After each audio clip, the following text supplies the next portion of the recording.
Student कैसे हैं आप सभी। आई होप आप सभी बहुत अच्छे होंगे। आज हम पढ़ेंगे लिमिट टेस्ट फॉर सल्फेट।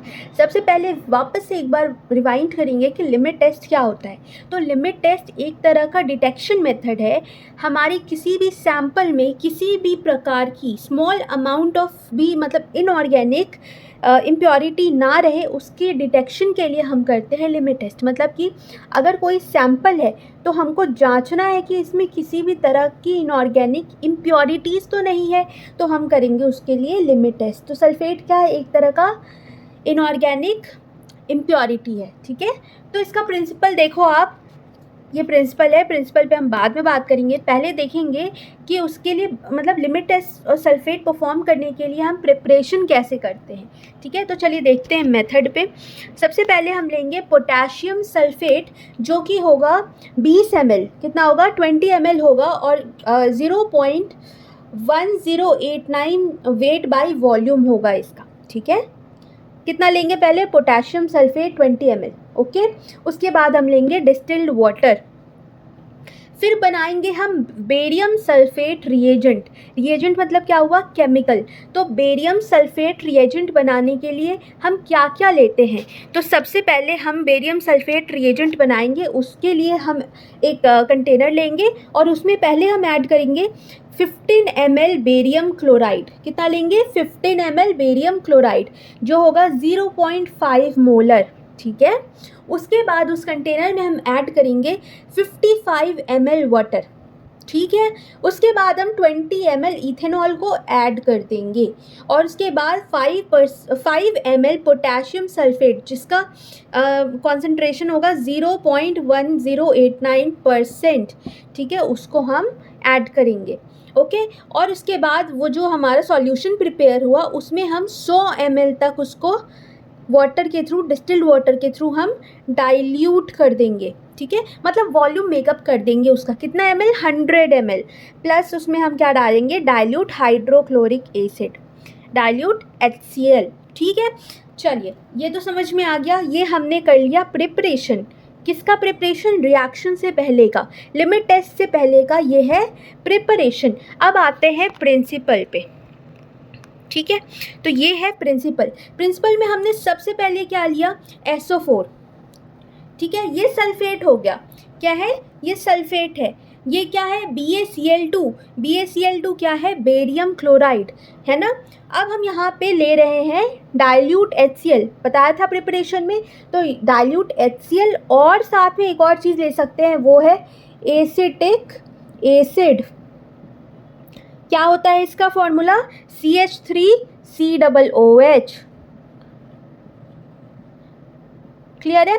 ठीक है, या तो हम डाइल्यूट HCl ले सकते हैं या तो हम एसिटिक एसिड ले सकते हैं। उसके बाद अब देखो, जब सल्फेट है तो यहाँ पे एक 2 माइनस है और यहाँ BaCl2 है, तो Ba प्लस प्लस Cl2, तो ये क्या होता है? 2Cl minus.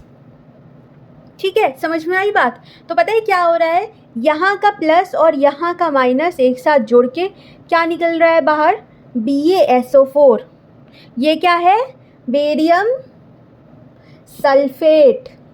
देखा कैसे निकला?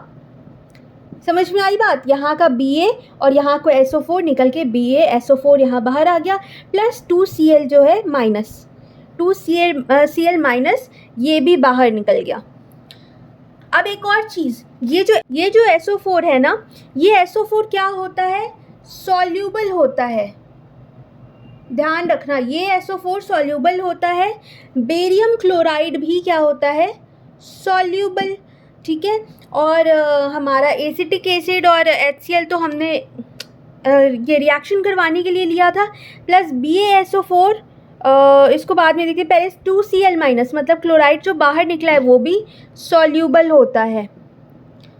ठीक है, ये भी सॉल्यूबल होता है। तो जो BaSO4 है वो क्या हुआ? ये BaSO4 होता है इनसॉल्यूबल। इनसॉल्यूबल, ये इनसॉल्यूबल होता है, मतलब सल्फेट सॉल्यूबल है, बेरियम क्लोराइड सॉल्यूबल है, क्लोराइड सॉल्यूबल है, पर जो बेरियम सल्फेट है वो इनसॉल्यूबल है। तो इससे क्या समझ में आया, यही इनसॉल्यूबल रीज़न के वजह से यहाँ पे वाइट पीपीटी मतलब प्रेसिपिटेट फॉर्म हो जाता है। प्रेसिपिटेट क्या बताया था, किसी सॉल्यूशन में आपको वाइटनेस, ठीक है, टर्बिडिटी, थोड़ा थोड़ा मतलब क्लाउडी आपको फील होगा, थोड़ा वाइट उसमें आपको दिखेगा, फ्लेक्स, तो उसको कहते हैं प्रेसिपिटेट। तो वाइट प्रेसिपिटेट यहाँ पे फॉर्म हो गया, तो ये लिमिट टेस्ट परफॉर्म हुआ।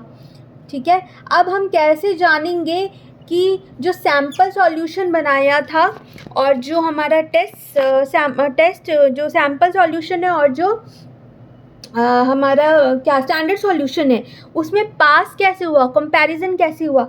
तो हमने एक नेस्लर सिलेंडर में क्या लिया था, स्टैंडर्ड लिया था, और एक में क्या लिया था, टेस्ट। तो स्टैंडर्ड का तो हमें पता है कि कलर क्या है, ठीक है। तो अब हमने क्या परफॉर्म किया, टेस्ट परफॉर्म किया। तो टेस्ट अगर कलर उसके स्टैंडर्ड से थोड़ा कम आ गया तो हम इस रिएक्शन को, हम इस लिमिट टेस्ट को क्या कर देंगे, पास।